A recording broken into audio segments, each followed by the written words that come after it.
revenge is made possible by listeners like you. By listeners like you. Our revenge is made possible by listeners like you. By listeners like you. Our revenge is made possible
by listeners like you.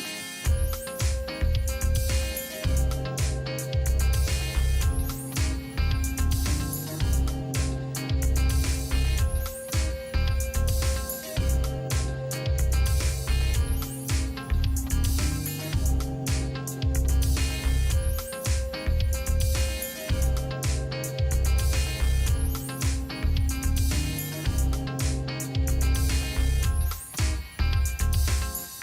like you.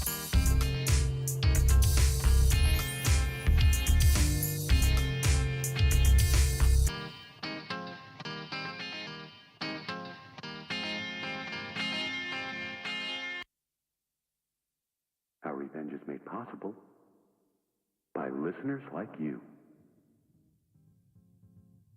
By listeners like you. Our revenge is made possible by listeners like you. By listeners like you. Our revenge is made possible by listeners like you.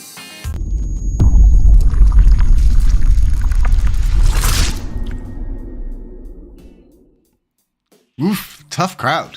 Evening, folks. How's everybody doing? I was just at my parents' and was eating, and I was just seeing, really sitting back, relaxing, watching people kind of discuss back and forth as to, you know, which one they support, why they support it, and all the different things. And I'm just going to say it outright. For obvious reasons, I support the longer plan, which is Zardar's plan. Why? Because I believe in, you know, walking before we can run. And really, you know, people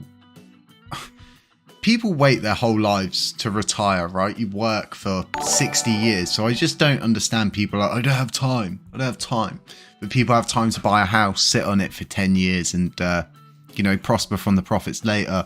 Thanks for showing up, Gabriel. Slap some penguins down in the comments, folks. If you can hear me, just let me know if my sound's okay. YouTube's been a little bit buggy.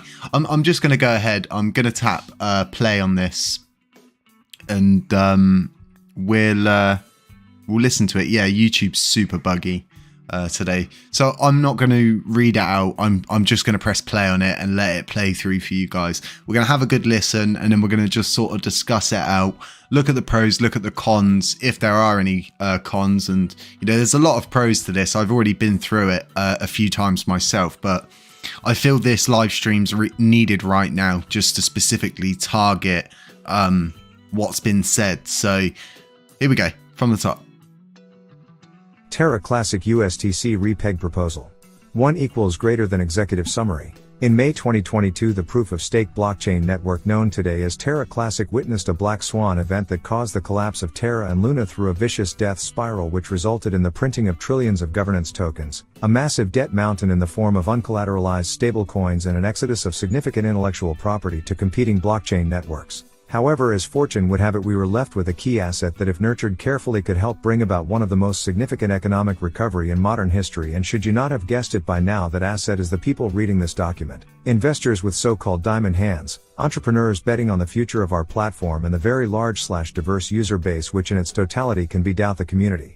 In the close to 8 years I have spent in crypto, I have yet to come across a more vibrant, emotional and diverse flock of people as committed to their cause as the lunatics, and for better or worse I find myself proudly fighting against the dying of the light as a die-hard lunatic in order to do what is within my power to help heal the community and fix that which was abandoned by its creators. However, stating the obvious is obviously no real feat, and the question remains on how to successfully attempt another remise at the challenge of creating a truly decentralized money market, which can avoid the pitfalls of value subjectivism and monetary instability while dealing with the aforementioned problems. Regardless of where one might stand ideologically on this question, it seems clear that our options are limited, our timeline is growing shorter by the day, and while we have seen many good ideas on how to remedy the situation, due to the wonders of Conway's Law, they all fit largely onto one of two paths that can be traveled to achieve the much sought-after revival of Terra Classic and put our network back on a trajectory towards stable growth. 1.1 equals greater than bailout USTC via quantitative easing, K. Path number 1 leads us to the temptation of pursuing the philosophies of quantitative easing, which has historically been the magic fix for most modern economies the last few decades. K can be applied in many ways, and countries such as Japan has taken it to the extreme in ways that most likely contributed to significant growth in commodities and cryptocurrency during the last bull market, as retail investors fled their local markets in favor of inflation-resistant assets, while the central bankers gobbled up $430 billion worth of equities without much to show for it. Thus, it stands to reason that applying similar theories in what amounts to a Weimar Republic scenario would at best result in a slight bump in inflation, and could worst case lead to a mass exodus of the remaining liquidity as smart money bets on K's inability to guarantee an economic recovery. All the while, the growth in M2 money supply will speed up the dilution of whatever value was created ex nihilo, due to the corrosive effects of inflation, without any real growth in on-chain volume to combat it. To further compound the problem of applying K strategies, we have our $10 billion debt mountain waiting to tear down any bull run with an avalanche of speculative mercenary capital which is patiently awaiting the repeg of USTC to $1. A situation that would most likely result in a need for further K Kool-Aid down the road and keep us on track to match the US government's record-setting accumulated deficit of $31 trillion in order to sustain the growth cycle, unless additional measures were put in place to artificially reduce the USTC supply, which could only be accomplished via successful governance votes, and even if passed, the result would most likely be challenged legally in a court of law, dragging out the process for years to come. 1.2 equals greater than recapitalization of USTC via quantitative tightening, QT. Path number 2 takes us on a much more painful journey that includes trials such as austerity in the form of burn taxes, interest rate increases on staking rewards by lowering the reward weight in exchange for increased lockup periods, for example 90 days, and a massive effort to recapitalize Terra and Luna pools via sweat equity and partition pools. In essence, a form of quantitative tightening of our primary M2 money supply that would lead to a significant reduction in circulating supply of both USTC and LUNC, while putting both value networks on a sustainable path to lasting economic recovery. Combined with a razor-sharp focus on attracting fresh capital to the Terra and Luna pools via increased end-user utility and rewards on staking, that coupled with a bump in the UN delegation period will ensure more predictable liquidity flows in the network. It is my belief that we can create a more attractive environment for new businesses to set up shop, granted that we can provide them with functional volatility guards that can allow their fledgling business models to mature and become self-sustaining economic engines that over time can help erode the debt mountain and fuel the economic recovery of Terra Classic in a way that is both organic and sustainable. To enable such a reality, we will need to implement a new on-chain feature called partition pools, which will allow dApps to dynamically create their own nested capital partitions inside the Terra pool by paying a LUNC-based fee to the platform, a form of spam protection, which grants them an empty partition and their own commodity token with an initial supply of 0. These new commodity tokens would utilize a fixed or dynamic price point, measured in USTC, and could only be capitalized via LUNC and traded via USTC. To help keep the partition pools stable, while allowing capital interoperability, dedicated remittance corridors would be established and monitored by the ABS keeper, which would throttle liquidity flows out of partition pools to ensure that it does not exceed a certain percentage of the overall liquidity in the Terra and Luna pools, thus providing a significant degree of overcollateralization to the two primary liquidity pools without creating excessive capital friction inside the individual secondary partition pools that service various virtual economies on our network. 1.3 equals greater than conclusion. While implementing a K strategy does have the ability to create a short-term growth cycle, it would most likely not be sustainable medium to long term, due to our waste oversupply of LUNC. Furthermore, any increase in primary M2 money supply would certainly make investment prohibitive for newcomers, as they would be wary of future K handouts. One could try to avoid this scenario by accelerating investment into growing on-chain utility. However, due to the low success rate of startups in general and the short opportunity window in which K will have a positive effect on the network, this strategy amounts to a very high-risk gambit, with very limited rewards. In addition, once the path has been trodden, it will most likely lead to drinking more K Kool-Aid and further diluting of existing investors as more LUNC is printed to protect the USTC repeg efforts. By now, a wise man would probably suggest that it would be best to simply walk away from the situation, start over and leave the network to die along the thousands of other failed experiments that came before it. Whereas the fool would argue that which is already dead cannot die. In this story, I am very much the fool, considering the time and effort I have put into this project thus far. However, it is my firm belief that the only viable option for recovery is to walk the hard road,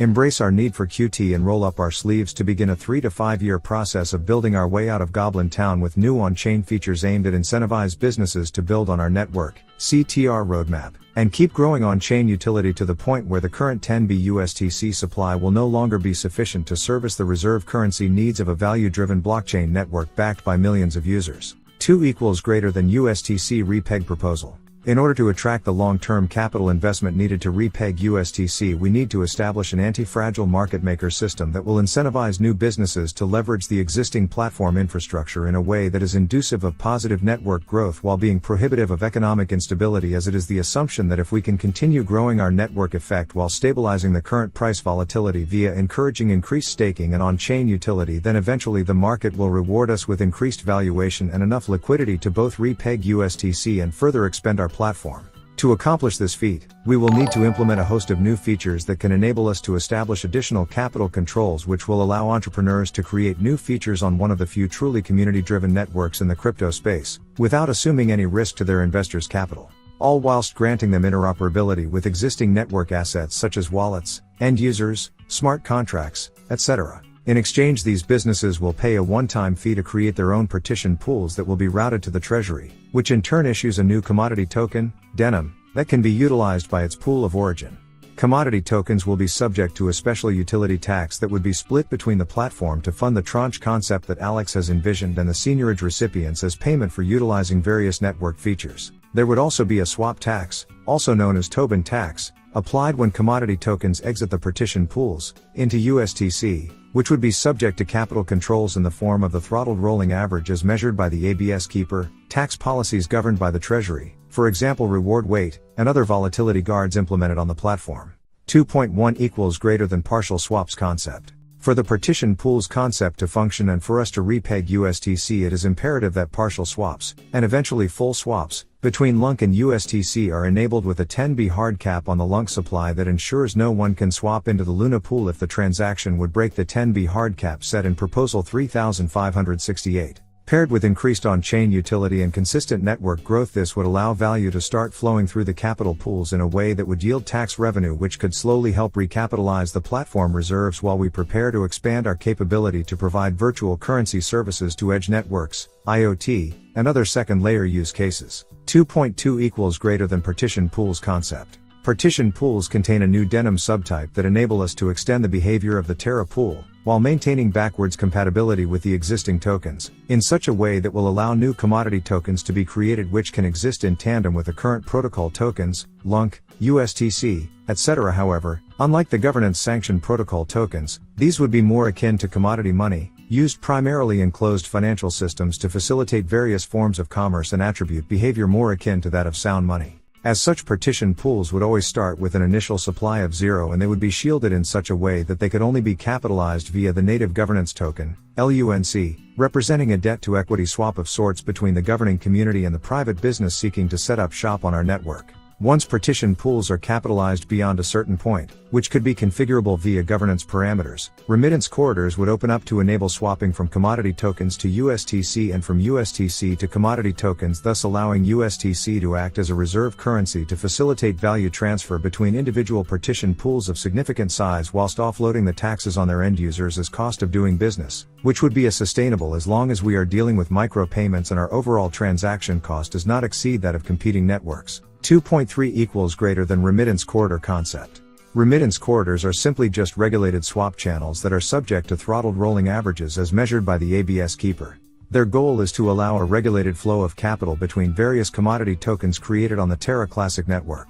2.4 tranche concept. The main goal of the aforementioned features is to help recapitalize the platform reserves to the point where it becomes plausible to fund the creation of a tranche system that can be managed 100% on-chain and protected using a range of volatility guards such as the ABS keeper, ML-based sentiment analysis, tranche-triggered break factor increases and any other idea that would help provide economic stability to the network as a whole. As most of this feature have been outlined in great detail by the proposal put forth by Alex, and given that it is still my belief that our many months of debating the merits of his ideas was always beneficial to both of us, even though we never really gained consensus on the matter of printing more lunk, I feel that it would be pointless to go into further detail on the subject and believe his idea can be combined seamlessly with the other features to provide a construction that is stronger and greater than the sum of its parts. 3 equals greater than references. GitHub.com. FinancialSense.com. japantimes.co.jp, n.wikipedia.org, n. Okay guys, so I was looking for the pause button, I couldn't find it, it's tucked down there in the bottom right hand corner. So as you can see, I've started a Q&A with what are the risks tied in pretty much with USTC, because Zardar's plan will, well, it seems to follow the route of keeping USTC. But what I do like mostly about this proposal, without diving into it, this white paper, without diving into it too deeply, is that, you know, Zardar understands that this is a well drawn out process. Like, this isn't going to be an overnight moonshot. In fact, it's not going to be a moonshot if it's all done correctly. It will moonshot, but slowly, and it will do it carefully in a way that, you know, people will sell out as the price goes up. Their coins become worth more. People's sentiment changes when they see more money. So I've always said to people, what you may have as a sellout point, someone's maybe well lower. They may just want enough to, you know, get a mortgage on a house or get that new dream car they've always wanted that they always see in the shop, the garage, so to speak, sorry. But I think there's lots of risks with USTC, and one of them being that it could get dragged into a court case, the same as XRP did. And it seems America themselves really do have it out for stable coins. And we all know that pretty much it's just a matter of time before the digital dollar itself comes out. And then, you know, they're going to be pushing all kinds of regulations if it affects their precious digital dollar, so to speak. So, realistically, do you know, YouTube's so buggy at the moment. Let me end this Q&A. Hang on, confirm, end that. I see it's kind of a 60, it's like a 70-30 split on the Tesla Model Y performance. Yeah, I keep saying to people as well, yeah, screw the Lambo, I'm getting a Tesla. That thing can drive me wherever I need to go. Let's avoid legal issues, please, Alex. So, folks, let me know in the comment section, because I can see the comments again now. What do you think? Let me know what you think. I'm going to hold a Twitter space after this, I think, if no one else is holding a Twitter space currently. And I'll be taking more questions from the community. And I'm just trying to gauge which route the community wants to take, because ultimately it's all fine and dandy with developers putting forward their plans. But at the end of this, you folks are going to vote on it. The validators are going to vote on it. And by the time this gets put into play as well, we're going to have new validators joining the space. Which means that there's a possibility for a lot more vote power to be there, a lot more coins staked as well. And Zardar's is more applicable. Yes, it is. And the reason why I would support this over Alex's proposal is because this is slow and steady wins the race, not I want to repeg and I want to repeg now. And oh, Wayne Eli, thank you so much for that $20 donation. Is it not martini time? Is it whiskey time? Can I have a whiskey? I was thinking about cracking open a bottle of whiskey I bought, I think during the week. Yeah, I got it during the week, and I haven't drunk since I broke my back because they obviously advise against it, but I'm really eyeballing that bottle of whiskey right now. Got some nice granite ice cubes. If you're into drinking whiskey, you know how much of the granite ice cubes make a difference. But anyway, less whiskey talk, more Repeg talk. So let's discuss the pros really of this proposal. Well, it's slow and steady wins the race. Doesn't seem like there's going to be any minting, any removals of the burn tax. In fact, this should increase on-chain utility, thus increasing the burn tax, increasing volume and stuff like that overall. And I think everything else that goes with it is mostly positive, especially the stick man for the D app. I absolutely love you, Tobias. You are just amazing. But I think the issue with this could be with the USTC. But, I've no doubt Zardar's probably taken it into consideration, the possibility of it getting dragged into a court case, because he mentions it in this. But I think he's prepared for that. I don't think he would put a white paper up like this if he didn't think he had a route to get through it all, if that makes sense. So, I've worked with Zardar quite a lot, and he's always so respectful. He's so nice. He's kind. He brings me back down to reality quite a lot. He knows this. I know this. And, he's always been there for me when I've needed him, and vice versa sort of thing. And I honestly believe this is probably going to be the best route.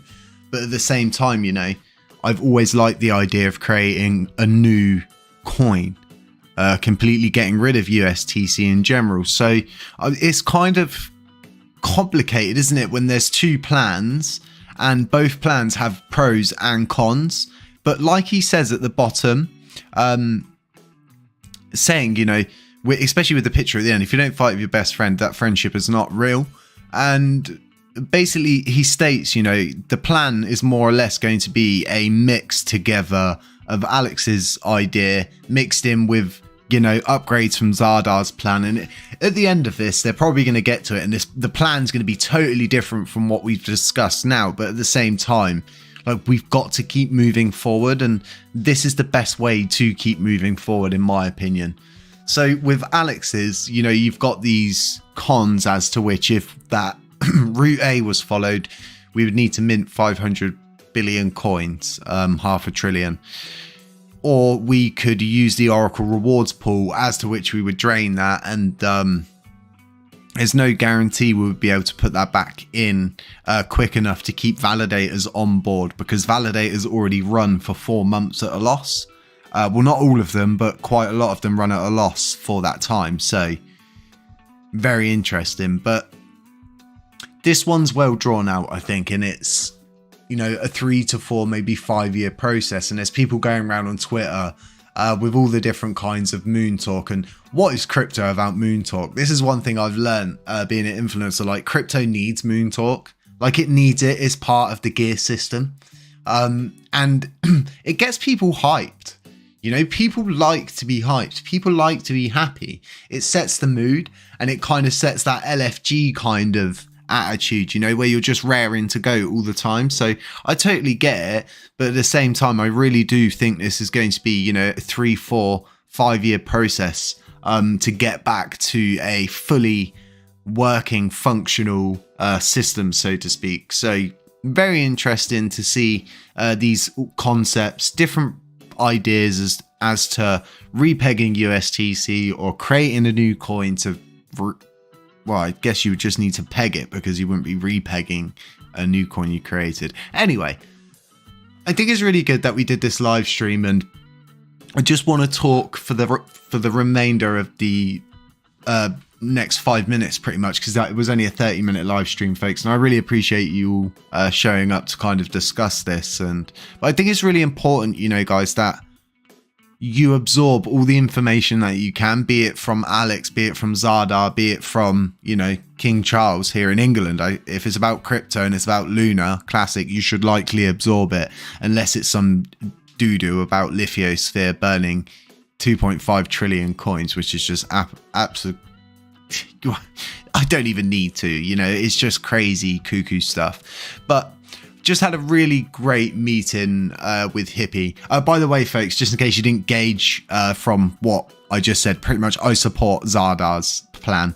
I know it's likely what some people are not going to want to hear, but I support Zardar's plan. It's the long drawn out process. It gives lots of time for people to adjust, get into place, allow the price movements to get in, bring new investors in, new on-chain kind of not kind of, but lots of new on-chain utility. So I just had a meeting with Hippie, who's the owner of Lunapunks, who also left a legacy behind him. So when he created Lunapunks, he didn't just create Lunapunks, so to speak. He created a launchpad, and on creating this launchpad, right, he has pretty much left the ability for anyone here, okay, to launch an NFT project, okay, on the platform, meaning that you've launched not only on a project that's built on the Terra Classic blockchain, but you're building on the blockchain itself. All of your transactions will therefore be on the blockchain, and you're also supporting a current project's future that's left a legacy behind them. So people, like I'm saying, like us, who may not have, the knowledge, not that I don't, because we do, we can build an exchange like this and an NFT exchange and everything, but I really wanted to support Lunapunks on this. Like, it was something I've always wanted to do since I found, out about them, and I supported them back, after the capitulation, when you could get a punk for like $2.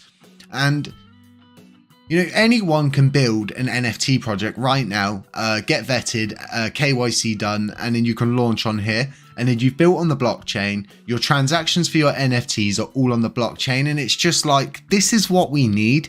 This is like a project that just keeps on giving. It not only did he build an NFT project, but he built a launchpad. So as you can see, we've got Luna Bugs, and this is from before the capitulation. They sold out so fast because Lunapunks was so popular back then. You've got Luna Burning Nights. The floor price itself is really good because seeing as it hasn't actually minted out yet, and you can mint them for 200k a go. You've got a collection size of 874 out of 5,000 so far. Our NFT collection is only going to be 1,000, and this is because I want our NFT collection to be rare in a sense, and because we're going to be providing staking for you, and the rewards are going to be quite nice, quite juicy, so to speak, and we're going to want to be able to maintain those rewards. I feel anything past 1,000 NFTs is way too much for this kind of project, and then it's kind of like, from that point onwards, say you were getting out of the space, then you could, sell your NFT to someone else and go, you're going to get good rewards from this dude. Good rewards. And then hopefully that gives a good floor price to those NFTs. And then they become very wanted. And being only a 1,000 NFT collection, it's really not many. So for the people that do end up with those, kudos to you, because you're going to get a real nice stake in rewards. I'm working day and night with my development team to ensure that this happens. And the artwork, the artist, he's just amazing. He's literally put up with, me changing things all the time, and, can we just, get a little bit more shading in here? And he's perfect. He's just what you want. And he was handpicked from our community, not sourced from another community, because I saw his work. I just, put the call out. I went through my messages, saw loads of different people, and thought, this guy's pretty awesome. Told me his story, and I thought, what, awesome. Let's get a non-disclosure form signed. Let's get you moving. And he's been absolutely phenomenal. So I'm blessed to have such an awesome artist. Now, in the coming weeks, Exodus, which is what Deploy Starship was, are going to be doing their land sales in Luna Classic. I know, right? Awesome. So not only will this provide volume for Luna Classic, it will also provide, a benefit to Exodus itself, and then also people who wanted to get lands before but didn't want to because you could only buy them for wax. You'll now be able to buy them for Luna Classic. If you have Deploy Starship lands, You'll be able to swap them over and you'll be getting an awesome hoverboard on top of that. What more could you ask for, right? Especially with a project that's been through so much crap like Deploy Starship has, which is now Exodus. So if you're not following those Twitter handles, do go on my Twitter. I don't follow many people. Just go into the people I'm following, tap follow on all of these different projects if you fancy it, if that's something you're interested in. And you know, supporting projects like these is not like supporting a project that's not built on the chain. And what we want is, if you are building a project and you're part of a community, build on the blockchain. Use the technology. You can, if you wanted to create a coin, okay, and you know how much I despise, you know, coins with no set like permanent utility kind of thing, and it's just, you know, anyone can launch one of these coins on the blockchain as well. So I don't see the excuse of not launching on the blockchain if you do one. So very interesting. And guys, just stay safe, okay? Someone in our group got scammed out of like $5,000. Absolutely insane. So why do we have on Terra Station on the NFT a marketplace that takes you to NFT projects not on Classic Chain? I know, right, Andre? I know, right? I have been begging and pleading to get this changed for some time and to get Lunar Punks on there too, because I believe, you know, they deserve to be on there. They are a marketplace, and guess what? They only accept Lunar Classic. They don't even accept USTC. So, folks, so many good things going on. Let me quickly flick over actually whilst we are here, whilst I've got all of you here. I think it's, you know, we should really show this out quickly before we go to announcements, get you onto the Discord screen. And as you can see here, there's an announcement in Terra Rebels from Clan Mudhorn, and it's regarding a donations wallet for Terra Rebels. Basically, folks, without Terra Rebels and what they do for this blockchain, we wouldn't be where we are today, because they're the ones who got, you know, the code bases done and stuff like that. Like, we all play a crucial role, but I've started this thing, which is pretty much the Terra Rebels 10k challenge, and I donated 10k myself, and I figured that if 1 million people donated 10k each, which is absolutely nothing for most of us, they would have a considerable amount. I think it was like 10 billion. So that would be really good for them. It would really help them out and ensure that we have a very secure future with the development team that we have. Terra Rebels have been brilliant. And even with, you know, folks, I'm always honest. When have I not been honest? Even with my issues I've had with marketing in the past, it just doesn't bother me. I'm here to support the community and support the forward movement of Lunar Classic. And Terra Rebels are a huge part of that. And I will always have so much love and admiration for what they've done. I mean, no one else was going to come out and do it. And I mean, you folks all know this better than most people, because you turn up to these live streams, and I don't do as many as I should. I really need to start doing more, at least 1 a day, if not, you know, 2 a day.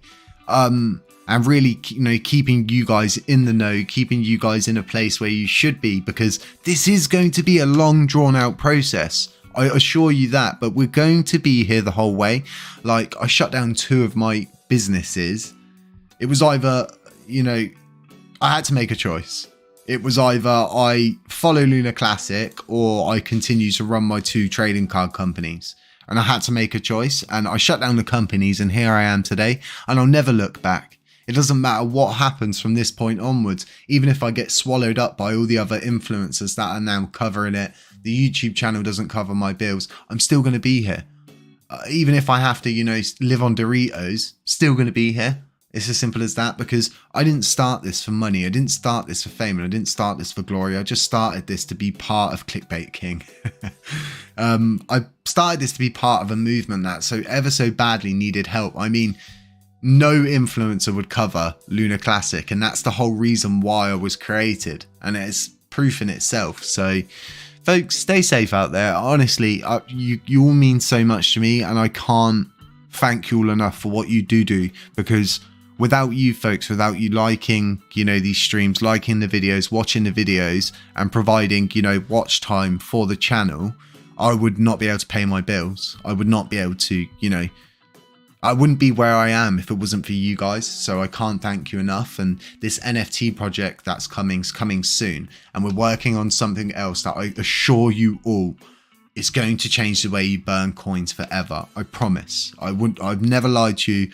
I would never, it's just not in my nature. What we're bringing will change the face of the way coins are burnt in this community. And it's as simple as that. And when it lands, you'll know about it. And it's going to be in addition to the Lunk Penguins website, because we're always looking to build it out. In fact, our nodes website is just going to be a tab in the Lunk Penguins website, because that's where we hang our hat. That's where home is, and we really appreciate you guys using the website. And I just can't thank you all enough. And CZ is the man, and he really has helped us all out. And there's a lot of people who have a lot of animosity for him, but ultimately he's doing what every other exchange isn't doing, and it's kind of like we got to take what we can get when we can get it. Folks, stay safe out there. I'm not a financial advisor, neither is Javi the avatar, neither is Happy the cat, and we'll catch you in the next one.